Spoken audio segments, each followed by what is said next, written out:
Hello everyone, this is Shreya Singh and in this video we are going to cover the topic Balban. इससे पहले हम लोगों ने जो है रज़िया और अल्तमश ये दोनों टॉपिक्स कवर कर दिए थे और ये लास्ट टॉपिक है आपके यूनिट 1 का which is Balban. Okay, so Balban was Turkish. He belongs to Ilvari tribe and he was also the slave of Altamash. Okay, इसीलिए वजह से हम लोग इस स्लेव डायनेस्टी में देखते हैं कि जितने भी रूलर्स आए, चाहे वो अल्तमश हों, चाहे वो ऐबक हों या चाहे वो बलबन हों, all of them were slaves. Okay, and this Balban, he was also the slave of Altamash. 1233 में 1233 में Altamash wide him after the Gwalior victory. Okay, so that is why he was his slave and later on हम लोग जब देखते हैं कि भाई जब अल्तमश की डेथ के जब रज़िया को बनाया जाता सुल्तान, फिर रज़िया के बाद 3 रूलर्स और आते, उसके बाद बलबन जाके जो है वो रूलर बनते हैं। ठीक है, इसको हम लोग अभी डिस्कस करेंगे थोड़ी देर में। अभी के लिए इतना जान लीजिए कि भाई जो बलबन है, he was Turkish, he belongs to the Ilbari tribe and he was a slave of Altamash. Okay, so this is why ना इन द स्लेव डायनेस्टी हम लोग देते भाई, इस वजह से जितने भी रूलर्स है maximum of them are known as the slaves of slaves. Okay, so Razia के बाद जो 3 रूलर्स आए थे, देवर बहरम शाह, मसूद शाह, नसीरुद्दीन महमूद। ठीक है, ये 3 रूलर्स आए थे और इन तीनों के बाद फिर गयासुद्दीन बलबन आए। ओके, अगर हम लोग रज़िया के बाद देखें, रज़िया के बाद ये चौथे नंबर पे थे रूलर। और अगर हम लोग पूरी टाइमलाइन देखें स्लेव डायनेस्टी की, आपकी स्क्रीन पे आ रही होगी, उस पर आप देख सकते हैं ये जो स्लेव डायनेस्टी के जितने भी रूलर्स हैं उसमें 9th नंबर पे जो थे वो गयासुद्दीन बलबन थे। ओके, तो दिस वाज ये जो पूरा टाइम लाइन है ये ऐसे चलती आ रही है। इसमें ज़रा देखिए, बहरम शाह जब आए रज़िया के बाद, तो बहरम शाह का जो रूल था वो उतना बड़ा नहीं था। It was only for 2 years, 40 to 42।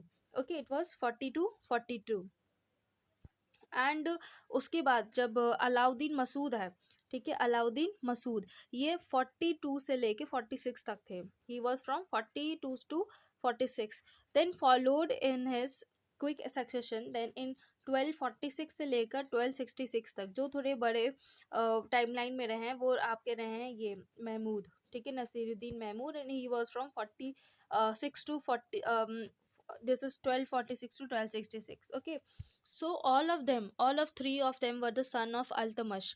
ठीक है, चाहे वो बहरम शाह हो, चाहे वो मसूद हो, चाहे वो नसीरुद्दीन महमूद हो। ठीक है, अब बहरम शाह के टाइम पे which was what was important, इनके टाइम पे एक चीज़ इंपॉर्टेंट हुई थी कि इन्होंने इंट्रोड्यूस किया था क्या, एक नई post which is known as Naib e Mamlakat. ठीक है, ये वजीर की पोस्ट थी और पहले जो पोस्ट होल्डर थे he was Aitigin. Then the second was Masood, Alauddin Masood. He was from 1242 to 1246।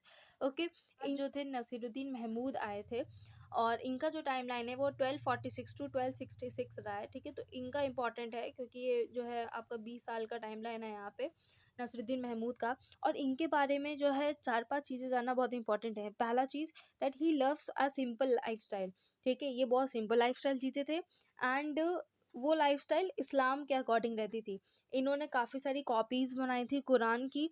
The most important thing, he made various copies of Quran and इनकी जो लाइवलीहुड थी वो ऐसा कहा जाता है कि भाई काफ़ी सिंपल लिविंग थी। वो टोपी सीलते थे।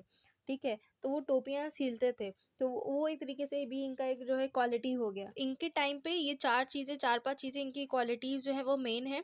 उसके बाद हम ये देखते हैं कि भाई जो पोस्ट जो उन्होंने इंट्रोड्यूस किया था, जो बहरम शाह थे उन्होंने जो इंट्रोड्यूस किया था विच वॉज नायाब ए मुमलिकात, उस पोस्ट पे बलबन को इन्होंने अपॉइंट किया।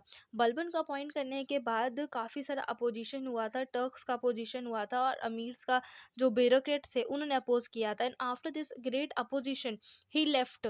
ठीक है, बलबन लेफ्ट दिस पोस्ट और फिर उसके बाद एक हिंदू को रेहान नाम के जो थे वो थे रेहान नाम से, उनको जो है इस पोस्ट पे जो है अपॉइंट किया गया। उसके बाद बलबन ने जो है क्या किया कि just because his post was given to some other person, फिर as a response to this, okay, अगर आपको दिख रहा हो तो ये वाली लाइन पढ़िए, Then after leaving this post, Balban started making a parallel group. ठीक है, and this parallel group was of the big bureaucrats.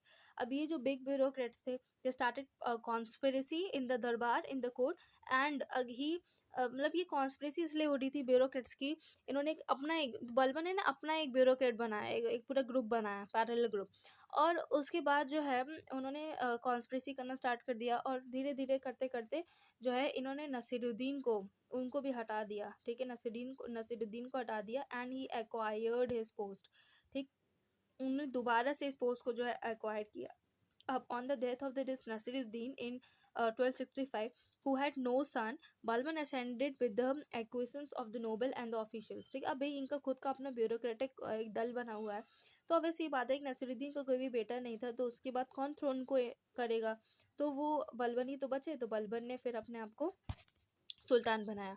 उसके बाद इनके बारे में अगर जनरल इन्फॉर्मेशन देखें, क्योंकि ये बहुत इंपॉर्टेंट है, his name is Bahauddin Balban. Okay, his name is Bahauddin Balban. Second name इनका Ghiyasuddin Balban. Somewhere is also mentioned as Ulugh Khan. ठीक है, Ulugh Khan. And Balban was the greatest of the slave kings. Balban was, क्यों इनका नाम इतना ज़्यादा फेमस है, because he was the greatest of the slave king. अगर इनकी आप ब्लड आयरन थ्योरी इन्हीं की ही है, और किंगशिप थ्योरी इनकी है, तो काफ़ी सारे एडमिनिस्ट्रेटिव चेंजेस भी ये लेके आए थे। और एक इंपॉर्टेंट पॉइंट है, इन्होंने तुर्कान चैलकानी को भी हटवाया था। तो Balban is known as the greatest of the slaves king. This is one of the important facts. In front of the Balban, there were the two main challenges. First was to maintain decorum of the Sultan post. अभी decorum भाई क्यों है, मैं आपको short में बताती हूँ, आगे जाके हम इसको डिटेल में पढ़ेंगे। कि भी डेकोरम सुल्तान पोस्ट का ये मतलब है कि रजिया के बाद जितने भी रूलर्स हैं, चाहे वो बैरम शाह हो, चाहे वो मसूद हो, चाहे वो महमूद हो, तो तीनों ने जो है सुल्तान की जो एक महत्व होता है ना, सुल्तान का जो एक रुतबा होता है, उसको काफ़ी डाउन कर दिया था, उसकी वैल्यू काफ़ी डाउन कर दी थी। क्योंकि जितने भी रूलर्स थे 2-2 साल के टाइम पीरियड के लिए थे, फ्रीक्वेंटली चेंज हो रहे थे, ना ही तो कोई वॉर्स लड़ी इंपॉर्टेंट, ना ही कोई मेजर चेंजेस लेके आए। तो सुल्तान का ना एक जो रुतबा होता है, एक जो ओहदा होता है, उसको काफ़ी ठंडा कर दिया था इन लोगों ने। तो फिर वही चीज़ है कि भई उसके बाद बलबन का जो मेज़ था कि भई हमें अपना एक डेकोरम बनाना है, कि भई I am the king. King का एक अपना एक ऑरा होता है, किंग का अपना एक वाइब होता है कि भई किंग हैज़ दैट पावर। तो इट शुड शोज़ कि भई ऑडियंस है वो ओबे करे, तो उतना रिस्पेक्ट करे सुल्तान को। ठीक है, तो एक अपना एक दोबारा से उसको स्टैब्लिश करने के लिए डेकोरम को, in order to maintain the decorum, first challenge was there. Second challenge क्या था उनका, that he wanted to tell the people that he belongs to that अफशियत रॉयल फैमिली। अब यहाँ पे एक बार आपने लोग नोटिस किया होगा कि भी अपोज क्यों कर रहे थे ब्यूरोक्रेट्स। जब नसरुद्दीन महमूद ने जब बलबन को मुमलिकात वाला नया पे मुमलिकात का जब उन्होंने वजीर की उपाधि दी थी, तो उस टाइम पे ब्यूरोक्रेट्स उनको अपोज इसीलिए कर रहे थे, जस्ट बिकॉज दे फील कि भाई Balban is a slave. Bureaucrats को तो ये लगता था, इससे पहले हमने रजिया वाली स्टोरी पढ़ी थी, और उसमें हम लोगों ने जो याकूत वाला जो पूरा देखा था, तो उसमें भी हम लोगों ने ये देखा कि ब्यूरोक्रेट्स याकूत को इसलिए नहीं एक्सेप्ट कर रहे थे, just because he belongs to some other Afghani tribe. ठीक है, and in the same way वो लोग जो है बलबन को भी एक्सेप्ट नहीं कर रहे थे, just because he belongs to the slaves category. ठीक है, क्योंकि वो स्लेव था। और तो अब यहाँ पे बलबन को, क्योंकि जस्ट बिकॉज उसने हम लोग को सुल्तान साबित किया था, और ताकि प्रजा उनको सुल्तान माने, इसी वजह से वो अपने आप को ऐसे प्रिटेंड करते थे, और उन्होंने अपने आप को आगे जाके भी ऐसे टाइटल्स दिए हैं कि भाई मैं एक रॉयल फैमिली से बिलोंग करता हूँ, एज अ सबूत देने के लिए कि भाई ये जो अफशियात रॉयल फैमिली है ना, ये एक जो है रॉयल फैमिली है। ठीक है, ये अफशियात रॉयल फैमिली, और ये फैमिली उन्होंने आगे जाके अपने आप को ये टाइटल दिया, ये कह के कि भाई ये टाइटल मुझे अफशियात रॉयल फैमिली से मिला है। ठीक है, and what was that title, it was great Iranian warrior. ठीक है, इसको मैं इंग्लिश में बता रही हूँ, ग्रेट इरानियन वॉरियर। तो ये उन्होंने अपने आप को टाइटल दिया था। तो so that the people would accept him as a sultan, he took the support of a strict disciple. ठीक है, काफ़ी सारे इनके जो टाइम पे stop the smoking, drinking, and in fact smiling in the court. ठीक है भाई, उनकी कोर्ट में कोई हंस भी नहीं सकता था, स्मोकिंग ड्रिंकिंग तो दूर की बात है, वो भी इन्होंने सब बैन करवा दिया था। And he only talk to the wazir, उनको लगा कि वजीर में ऐसा लॉयल है, और इसी वजीर के साथ ही वो सारा मीटिंग वगैरह और बातें करते, उसके बाद उनके लिए कोई और इम्पोर्टेंट था ही नहीं। He was such a dictator ruler that he can not even listen to any negative comment against them. कोई नेगेटिव कमेंट करते उसको निकाल देता, मरवा देता था। तो ये पूरी की पूरी जो थी इनके, ये सब फैक्ट्स हैं कि भाई ड्रिंकिंग स्मोकिंग कहाँ बैन हुआ, स्माइलिंग करना कहाँ बैन हुआ, तो वो बलबन की कोर्ट में। एंड नरोज फेस्टिवल जो था अच्छा ओके, ये डिस्ट्रक्शन नहीं होगा, ये रिस्ट्रिक्शन होगा, ठीक है, ये डिस्ट्रक्शन नहीं, रिस्ट्रिक्शंस होंगे, क्योंकि उन्होंने रिस्ट्रिक्शंस लगाए थे, बट एक्सेप्ट द डांस नरोज। और नरोज जो है वो एक पारसी डांस है, ठीक है, पारसी फेस्टिवल है, उसमें ये डांस किया जाता है नरोज। तो वो ये जो है पूरा उनके ये फैक्ट्स हैं उनकी कोर्ट से रिलेटेड। ओके, उसके बाद जो इंपॉर्टेंट है इसमें वो इनके टाइटल्स, ठीक है, टाइटल्स इनके इंपॉर्टेंट है बिकॉज इसमें देते हैं कि भाई उनको 4 प्रमुख टाइटल्स मिले थे। पहला था उल्लू खान, ठीक है, उल्लू खान, ये उनको नसीरुद्दीन महमूद ने दिया था। देन वो जिले लाही सुल्तान ने दिया था, नियामत एक खुदाई भी सुल्तान ने दिया था, और अफशियाद, अफशियाद जो रॉयल फैमिली थी उन्होंने इनको ग्रेट ईरानियन वॉरियर कहा था, ऐसा बलबन का कहना है, ठीक है, कोई इसका सबूत नहीं है, बट बलबन ने कहा कि भाई मैं अफशियाद फैमिली से बिलोंग करता हूँ क्योंकि उन्होंने मुझे ग्रेट ईरानियन वॉरियर का टाइटल दिया, and so this was the case. उसके बाद we see that while claiming to the act of the champion of the Turkish nobility, Balban was not prepared to share the power with anyone and not even the members of his own family. तो भाई जब वो बात नहीं करता था किसी से भी अपने वजीर के अलावा, तो पावर शेयर करना तो दूर की बात है, ठीक है। और उनका जो डेस्पोटिज्म था वो such that he was not prepare to hear any criticism, okay, and he determined to finally break the power of the Chahalganis, क्योंकि भाई वो किसी की सुनते ही नहीं थे और ना ही किसी की मानते थे, तो फिर चैलगानी का क्या ही रोल उनके आगे। तो उन्होंने, ये भी इंपॉर्टेंट फैक्ट है, जितनी भी चीज़ें मैंने अंडरलाइन की इसमें सब फैक्ट्स हैं और आपको मेंशन करके आना अपने आंसर्स में, that he break the power of the Chahalgani, जो 40 वो थे नोबल्स थे, ठीक है, तो जो टर्किश नोबल्स हैं, so इन सबको जो इन्होंने ब्रेक किया। उसके बाद ही इंट्रोड्यूस सिजदा एंड पैबोस। सिजदा एंड पैबोस क्या है, ये भी जो है आपके एमसीक्यूज में ये क्वेश्चंस पूछे जाते हैं कि भाई सिजदा एंड पैबो सिस्टम किसने इंट्रोड्यूस किया था, तो भाई बलबन ने इंट्रोड्यूस किया था। सिजदा क्या होता है, सजदा, सिजदा कहो या सजदा कहो, सजदा बेसिकली होता है जहाँ पे आप घुटनों पर बैठकर सिर झुकाकर आप अपने किंग को एज अ ट्रिब्यूट देते हो, ठीक है, आप सिर झुका के अपने घुटने में बैठ कर सलामी करते हो, वो सजदा होता है। और सेकंड हो गया आपका क्या, पैबोस। अब पैबोस क्या होता है, पैबोस पैर यानी पैर, तो पैरों को चूमना, ठीक है, घुटने टेक के सर झुका के उनके पैरों को चूमना, तो वो पैबोस होता है, ठीक है। And both of them were against Muslim rule, ये बहुत इंपॉर्टेंट है, दोनों ही चीज़ें देवर अगेंस्ट दिस मुस्लिम रूल, और ये भाई उसको कर रहे थे फॉलो, ठीक है। और जो जिले लाही वाला हम लोगों ने यहाँ पे टाइटल देखा था ना, ये जिले लाही, जिले लाही के मतलब होता है रिप्रेजेंटेटिव ऑफ द गॉड, ठीक है, रिप्रेजेंटेटिव ऑफ द गॉड, जिसको हम लोग आगे जाके पढ़ेंगे the Kings his theory, okay, जो उनकी किंगशिप थ्योरी है उसमें हम लोग देखेंगे। उसके बाद जो है आफ्टर दिस सजदा एंड पैबोस, और जस्ट बिकॉज कि इनके खिलाफ कोई भी कॉन्स्पिरेसी ना हो, उसके लिए उन्होंने स्पाइस को अपॉइंट करके रखा हुआ था, जासूस, ठीक है, स्पाइस मतलब जासूस। और ये जो जासूस थे इन्होंने इनका एक जो है डिपार्टमेंट बनाया था विच इज नोन एज वरीद ए मुमालिक, ठीक है, वरीद ए मुमालिक, ये बहुत इंपॉर्टेंट है, ये जो डिपार्टमेंट है इनका स्पाइस का, उसको कहते हैं वरीद ए मुमालिक, ठीक है। एंड इनकी एक सेंट्रलाइज आर्मी भी थी और ये सेंट्रलाइज था दीवाने अर्ज, ठीक। अब ये जो दीवाने अर्ज है this was head as Imad ul Mulk, मतलब ये टाइटल है इमाद उल मुल्क, वो to deal with the internal disturbances, चाहे वो वरीद हो चाहे वो स्पाइस हो और ये आर्मी हो, दोनों के दो इंटरनल डिस्टर्बेंसेस के लिए थे, and to repel the Mongols who had entrenched themselves in the Punjab, okay. तो मंगोल्स का काफ़ी ज़्यादा फियर था, उसको हटवाने के लिए जो है इन्होंने अपनी आर्मी स्ट्रॉन्ग करी, एंड प्लस हमने स्पाइस को रखा जगह जगह पे, ताकि जो है कोई भी कॉन्स्पिरेसी ना हो, और कोई भी कॉन्स्पिरेसी होती थी, कुछ भी पता चलता था, सीधा वो उड़वा देते थे। उसके बाद दिस मिलिट्री डिपार्टमेंट जो दीवान अर्ज था, अब इसमें क्योंकि इन्होंने उसको मॉडिफाई किया था, इन्होंने इनको जो है काफ़ी चेंज किया था आर्मी में, और सिर्फ खाली जो यंग आर्मी मैंस थे उन्हीं को ही रखा था, और जितने भी पहले वाले थे सोल्जर्स थे जो बूढ़े हो चुके थे या जो इनएफिशिएंट थे, तो उन लोगों को इन्होंने पेंशन दिया था, ठीक है। एंड और जितने भी सोल्जर्स थे, ट्रूपर्स थे, who were no longer fit for the service, उनको पेंशन देना स्टार्ट कर दिया था, और वही नए रखे थे उन्होंने अपने हिसाब से। Since many of the troopers were Turks who had come to India in the time of the Ottomans, there is a hue and cry against the decision, but Balban was not moved. तो भाई obviously बात है भाई, वो लोग उनकी army में थे और बलबन ने जो इनएफेक्टिव थे और जो बूढ़े हो चुके थे उनको जो है उन्होंने हटा दिया था। So this was the case. तो काफ़ी नाराज़ हुए थे वहाँ की जनता। Now in the Ganga and the Jamuna doab and Awadh roads were poor, they were infested with the robbers, dacoits, so much so that the communication with the eastern areas had become difficult. अब हम लोग पढ़ने जा रहे हैं इसकी ब्लड एंड आयरन पॉलिसी, उसी से ही रिलेटेड यहाँ पे है पूरा। इसको रीड करिएगा आप, इन द गंगा जमुना से लेकर। At the time generally for the trade purpose the merchants traders had to go through the jungles, and while going through these jungle they were looted by the Mewatis and the Rajputs. ठीक है, तो भाई ये उनका जो पूरा एरिया था ना, जब भी इनके जितने भी ट्रेडर्स है, मर्चेंट्स है, उनके जंगल से होके गुजरना पड़ता था, और इस जंगल्स में जो थे they were looted by the Mewatis and the Rajputs. ठीक है, और इन लोगों के वहाँ पे क्या थे, फोर्ट्स थे, छोटे छोटे कैसल्स थे राजपूत के, मेवातीस के। So due to this they had to face a heavy loss in trade and revenue. In order to control this problem what Balban this is that he had to introduce his iron and blood policy to stop what, Mewatis. ठीक है, अब भाई उन्होंने अपनी iron and blood policy लेके आए मेवातीस को रोकने के लिए।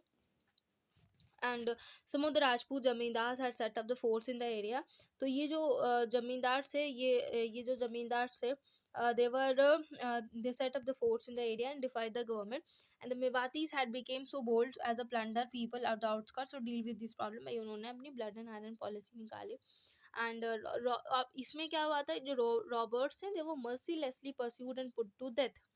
आयरन ब्लड पॉलिसी पता ही चला भाई ब्लड है, तो ऑब्वियसली बात है कि भाई यहाँ पे मारेंगे ही इन लोगों को, तो जितने भी रॉबर्ट्स हैं सबको मार डाला गया।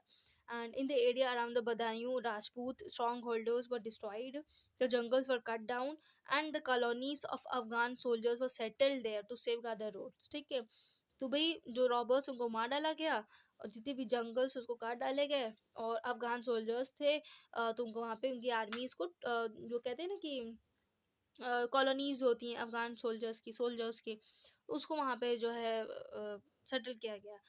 So in order to deal with the Rajput zamindars whenever they raise a disturbance against the government, तो इन सब चीज़ों से रोकने के लिए इसको हम लोग कहते हैं ब्लड एंड आयरन पॉलिसी। ये बहुत इंपॉर्टेंट है। ओके, तो इसमें फैक्ट्स कहाँ कहाँ से आप लोग निकालेंगे। पहला हो गया गंगा एंड जमुना द्वाब रीजन था अवध में।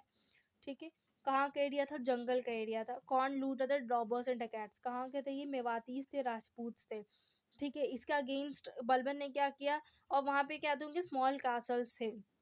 बलबन ने क्या किया, इसके अगेंस्ट इसको रॉबरी को रोकने के लिए आयरन एंड ब्लड पॉलिसी लेके आया। आयरन एंड ब्लड पॉलिसी क्या थी, रॉबर्स को मारना, जंगल्स को कट डाउन करना, और अफगान सोल्जर्स के वहाँ पे अपने जो है ट्रूप्स को, कॉलोनीज को जो है वहाँ पे सेटल डाउन करना, ताकि जमींदार्स को, जो राजपूत जमींदार से, उनको जो हटाया जा सके वहाँ से। ठीक है, ये इनकी ब्लड एंड आयरन पॉलिसी थी। इन शॉर्ट मैंने एक्सप्लेन कर दिया है, होप आपको समझ में आया होगा।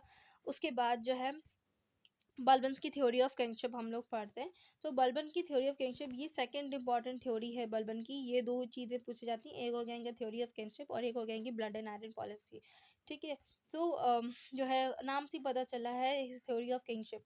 किंगशिप का मतलब होता है कि भाई रिप्रेजेंटेटिव ऑफ गॉड।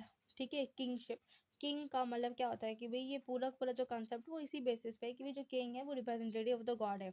इनके अकॉर्डिंग भी और ये सब वो इसलिए कर रहे थे, थ्योरी इसलिए लेके आए थे, क्योंकि मैंने आपको ऊपर बताया था ना, इनके दो मोटिव थे।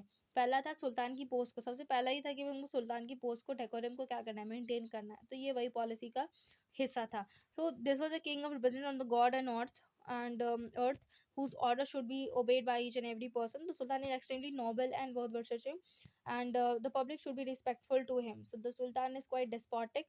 अब ये सब क्वालिटीज़ वो बता रहे हैं कि भाई जो जनता है वो सब उनको ओबे करे, रिस्पेक्ट करे। सुल्तान जो होता है वो अपने नेचर में ही, भाई ये खुद ही क्वालिटी बता रहे हैं कि वो डेस्पोटिक होता है। ठीक है, वो अत्याचार करता है। Nobody can dare to disobey him, and this policy is also known as divine right theory. आपके एग्जाम में या फिर तो वो डिवाइन राइट थ्योरी जो है क्वेश्चन में पूछा जा सकता है। डिवाइन राइट थ्योरी किंगशिप की जगह पे they can mention you with the divine right theory. ठीक है, तो आपको समझ आना चाहिए कि ये किंगशिप थ्योरी की बात कर रहे हैं। Balban could from this policy after thinking. ठीक है, इसको जो है मैं ऐसे ही जो है शॉर्ट में एक्सप्लेन कर देती हूँ। तो बेसिकली हुआ ये चीज़ था, रजिया की डेथ के बाद जितने भी दोनों रूलर्स हैं, रजिया का बाद जितने भी रूलर्स आए, जिसकी वजह से सुल्तान की जो पोस्ट होती है, जो किंग का जो एक वैल्यूज होती हैं, वो सब डिट्रॉइट हो गए। ठीक है ना, तो उसको रीस्टैब्लिश करने के लिए जो था, when Balban he became the ruler, it was his responsibility now to maintain the values of the king in his प्रजा। in his citizens. Okay, सो वही चीज़ था कि यहाँ पे हिज मेन मोटिव वॉज कि अब भाई जो एक एक राजा का जो दायित्व होता है और उसकी जो वैल्यूज़ होती दायित्व क्या मतलब बेसिकली उसके जितने भी प्रजा के सामने जो एक वो इम्पोर्टेंस होती है, एक जो विश्वास होता है उसको दोबारा से रिस्टैब्लिश करना। Basically this was only the this theory. ठीक है ना, इसको मैं जल्दी से रिवाइज कर देती हूँ। तो within the few years they killed Ruknuddin Firoz and Razia became she became the ruler. Razia के बाद जो मशहूद शाह है, उसके बाद नसीरुद्दीन महमूद है, एंड ये सब जो रूलर्स थे दे स्टार्टेड मेकिंग और marring the sultans according to their own will, who could respect the royal throne and how could peace and order be maintained in such a country. Everybody had his own way and nobody paid any heed to the orders of the kingdom. तो वही चीज़ है, वहाँ का order, वहाँ का जो law and order होता है वो पूरा डिस्टर्ब हो चुका था, तो उसी वजह से उसको मेंटेन करने के लिए दोबारा से Balban had introduce this kingship theory, that's it. ठीक है ना, इसको आप लोग पढ़ लीजिएगा और याद कर लीजिएगा। उसके बाद हम लोग आगे बढ़ते हैं। Specially the that group the तुर्क चीफ्स जो थे and the 40 members, they were not only they had created terror and lawlessness in the country but also had, तो इसको जो भी मेंशन करिएगा यहाँ पे, क्योंकि जो मेन रीजन था डाउनफॉल का वो ये टर्क्स चीफ्स थे, क्योंकि ये सबको अपोज करते थे। तो thus the Balban immediately after he had crowned, सबसे पहले यही चीफ्स को हटवाया, उसको play his new ideal of the divine right theory for maintaining the royal dignity. ये लाइन बहुत इंपॉर्टेंट है। ये जो है इन्होंने he put into the practice before the public his new ideal of the divine right theory for maintaining the royal dignity। ठीक है, royal dignity को मेंटेन करने के लिए ये थोड़ी लेके आए थे भाई। बलबन ने साफ साफ बोल दिया, according to this ideal king is not an ordinary man but he is representative of the god on the earth. ये लाइन भी आपको मेंशन करनी है। एंड द वे किंग जो है वो रिप्रेजेंटेटिव ऑफ द गॉड है on earth. It is nobody, it is everybody first and foremost duty to obey his orders, and this Balban uplifted dignity of the crown। Okay, now Balban's successors or the downfall of the slave dynasty।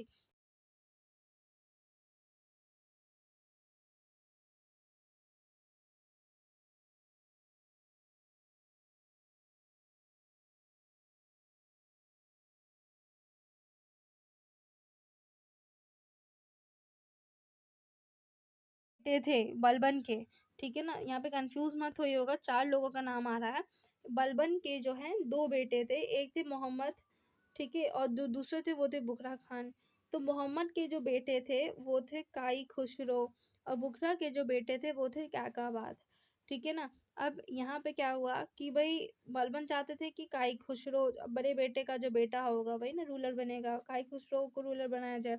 But जो nobles थे वो तो उनको तो कभी भी rulers की बात माननी ही नहीं थी, तो उन्होंने को अपनी ही चलानी थी। तो उन्होंने कहा कि भी नहीं, जो बुकरा खान है और बुकरा खान के जो बेटे हैं काकाबाद, उनको भाई जो है राजा बनाना चाहिए। So when Kakabad was leading a life of indulgence and pleasures, the entire work of the government was carried by Nizamuddin, the son-in-law of the Fakhruddin, the Kotwal of Delhi। तो जो कोतवाल ऑफ दिल्ली हैं, इनके जो सन in law है निज़ामुद्दीन, यही पूरा काम काज जो है संभाल रहे थे। अब यहाँ पे भी ध्यान देने वाले हुए थे, कायखुसर रूलर नहीं बने, कैकबाद रूलर बने थे। बलबन के बाद रूलर बना कैकबाद ही, जो कि नोबल चाहते थे। उसके बाद जो था, अब कैकाबाद जो था वो अपने में बिजी था, तो भाई निज़ामुद्दीन ही जो सन इन लॉ थे फ़खरुद्दीन का, कोतवाल दिल्ली, यही पूरा काम संभालते थे। And Nizamuddin was a very ambitious and ग्रेडी man, ठीक है, greedy man. He aimed at usurping the throne of for himself and induced the king towards the pursuit of pleasure and sensuality। भाई ये पुराने समय में होता ही था कि जो वजीर है या जो वहाँ का जो हाँ, जो फिर काम देख करने वाले जो होते हैं नोबल्स होते हैं, वो चाहते हैं कि भाई राजा को हटाओ यहाँ से, राजा को प्लेजर्स में और लग्जरीज में और जो है सेंसुअलिटी में इनको जो है डाल दो, और फिर उसके बाद जो है अपना बढ़िया से राज करो। Moreover, he tried to decrease the power of the powerful nobles also. Many of the patriots and the loyal officers of the state were disgraced, and Kai Khusro, whom Balban wanted कि भाई काई खुसरो राजा बने, इनको भी बाद में जो है मार दिया गया था। ठीक है ना। The new Sultan was a puppet in the hands of the Nizamuddin. अभी कैकबा जो थे वो तो निजामुद्दीन के हाथों में थे। He indulged himself in such a pleasures and luxury so much that within a short period of 4 years he lost all his royal strength and was reduced to an utterly weak position। भाई बलबन ने जो position हासिल की थी, जो systems उन्होंने establish किए थे, जो पावर उन्होंने हासिल की थी, वो सब की सब कैकाबाद ने क्या कर दी, सब गवा दी। उसके बाद क्या हुआ कि many people rose against the government and respect and honor for the king was vanishing because of Nizamuddin bad and greedy behavior। अब यहाँ पे टू पार्टीज, एक हो गया टर्किश और दूसरा हो गया the Khilji nobles were formed. अब यहाँ से दो पार्टीज आ गई, एक हो गया क्या हमारा क्या Khaljis and Turkish and other was Khaljis nobles, now they were form. और यहीं से ये आपके निकल के आते हैं खिलजी, जलालुद्दीन खिलजी जो क्या कि खिलजी डायनेस्टी स्टार्ट करते हैं। तो जो कैकुबाद हैं वो क्या करते हैं कि वो अपने समय में जो सेनापति हैं वो जलालुद्दीन खिलजी को बना, उस समय जलालुद्दीन खिलजी का नाम मलिक था, ठीक है, उनका जो था फिरोज मलिक था, तो इनको सेनापति बना देते हैं। और बाद में जब कैमूर राजा बनते हैं तो यही जो मलिक फिरोज हैं वो कैमूर को मार डालते हैं और फिर अपना आप राजा बन जाते हैं और खिलजी डायनेस्टी को स्टार्ट कर देते हैं, ठीक है। सो this was all in all story. तो बेसिकली इसमें इसको आप लोग रीड कर लीजिएगा, ये आपके आंसर्स के लिए बहुत हेल्पफुल रहेगा, बहुत सिंपल लैंग्वेज में मेंशन है हर चीज़, और मैंने आपको एक्सप्लेन भी कर दी है। सो यही चीज़ हुआ था लास्ट में कि बलबन थे, बलबन के बाद कैकबाद आए।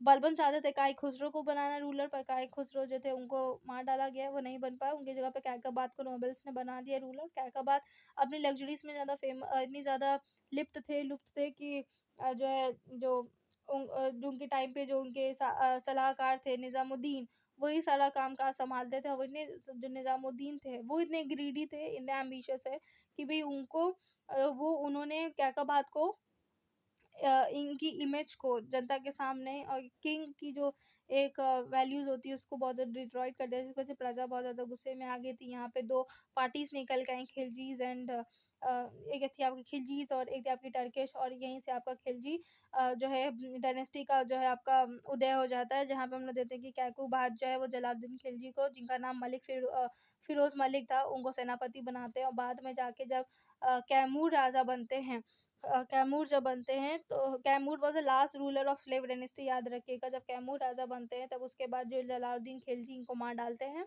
मलिक फिरोज मलिक जो होते हैं कैमूर को मार डालते हैं और फिर अपना जो है राजा बन जाते हैं, सुल्तान बन जाते हैं और फिर खिलजी डायनेस्टी को स्टार्ट करते हैं, ठीक है ना। तो ये थी पूरी की पूरी आपकी बलबन की स्टोरी, होप आपको समझ में आया होगा। ओके, सो ये थी आपकी पूरी बलबन की स्टोरी। तो होप आपको समझ में आया होगा और आपके एग्जाम के लिए हेल्पफुल होगा।